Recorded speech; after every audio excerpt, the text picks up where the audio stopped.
me tell you a story, which is, see, storytelling. So sometimes when I do speaking gigs, this is exactly how I start. We go, hi, I'm Amanda, single mother, 2 kids, successful businesswoman, and I've just had a birthday, so I'm 48 years old. Yeah. My superannuation has had its fair share of knocks because I've taken time out of the workforce to have 2 children. I've also started my own business, so we all know that it's not something we focus on. However, statistics will say that I'm going to live for another 40 odd years, which is 6 years more than a male. And yet I am going to, by statistics, retire with 43% less superannuation. And what that says to me is I've got to make less last longer. And so if I don't do something about it, all this hard work that I'm doing to build a future for myself and teach my kids and lead by example is going to get affected. And then I throw this statistic in. Women over the age of 55 in Australia are the fastest growing demographic of homelessness in Australia. Purely. What?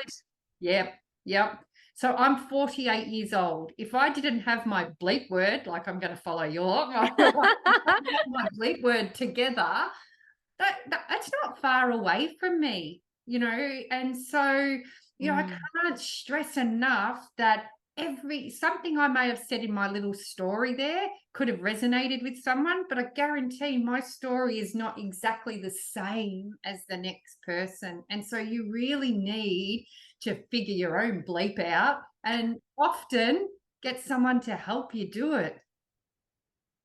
You are so, so spot on. It does blow my mind how much women will also put everybody else first, and that's such a powerful statistic thinking about, women and 55 isn't old. Hello, hold the phone. This is not old. That's like, yeah, that's blowing my mind that is the fastest growing group in Australia becoming homeless. Like, holy shit, that is not old and really freaking scary. And also, they still have kids potentially at home. Like, that's huge. And we've all heard and seen in the newspapers the cost of living is increasing. So that is increasing. And I feel that it's probably the best example, as scary as it is, of the gap that exists. Yeah. When it comes to money, because we are chasing generational gaps. We cannot deny that. And I always get this wrong, but I'm sure it's 1952, maybe it was 1956, the marriage ban was lifted. In other words, I don't know if you know about this, but you weren't allowed to work as a woman if you got married until 1956. And so if you put all that together, you can see that women are still playing catch up. And if we don't start to do something about it now, our kids will still be playing that catch up. Yeah. It's really scary. So how did you get into this?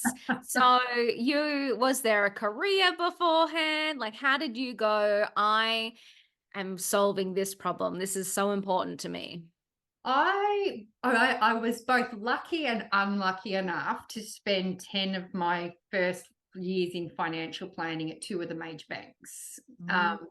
And it was back in the day where in a national team of 23, I was the only female and 10 years younger than the next person. What a combination. I know, right? And then I became a single mum. And so there was all of these issues around Amanda being in this group. And then the story gets probably less exciting. I actually had a heart attack at the age 34. So not long after I became a single mum, I had a heart attack and spent time in ICU and then in the cardiac ward. And my boss at the time was only worried about getting all of the information that was in my head about all of these clients so that he could keep his revenue flowing in to the business, and I just went, I am not working for an organization like that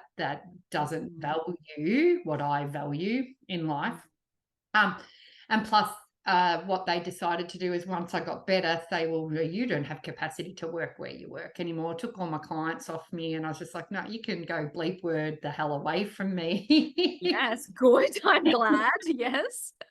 So then I spent time in a couple of boutique practices, and one in particular I just loved, but ended up at another one. And true story. I have lots of true stories. None of my stories are fake. I had a client who came to me because he was dying. Oh, wow. Yep. So he had two young boys, a wife, and he wanted advice on how to set himself up because he knew that he had 6 months to live. He Wow. lasted 18, but when I structured everything, the owner of the business I worked at that point in time, again, just seemed to be so focused on the revenue that was coming in. And so I went, I just cannot do this anymore. I am going to make financial planning the way that Amanda does it. And that client, the wife, she retired this year, and I said to her, I'm more excited about you retiring than my mother because we have been on a journey together, and I'm still looking after her. I am still looking after her kids. And she won't be listening to this anyway. So when Paul passed away, I visited him in the hospital probably 2 hours before he passed away. And Oh, wow. he said to me, it's been a privilege. I'm so glad you left where you were working. And can you please promise to look after my family? Oh my God. You'll read this in my book because it's a real pivotal point of me knowing, those metrics in life. I know I'm damn good at what I do, and I know I care so much that people who work alongside me are lucky to have me in that sense. So that's the story of my Endurance Financial was born. Well, you're making me want to cry. So oh, that's so beautiful, isn't it? It's just, and I love that though. Like, it's such a testament to you can run business in a way that is aligned to your values. And, and look, I appreciate that, some of these big wig jobs come with big salaries, but I am a firm believer that you can exceed those big salaries and still build a business that is impact led, that is values led. I'm just so passionate about that you actually love getting out of bed for.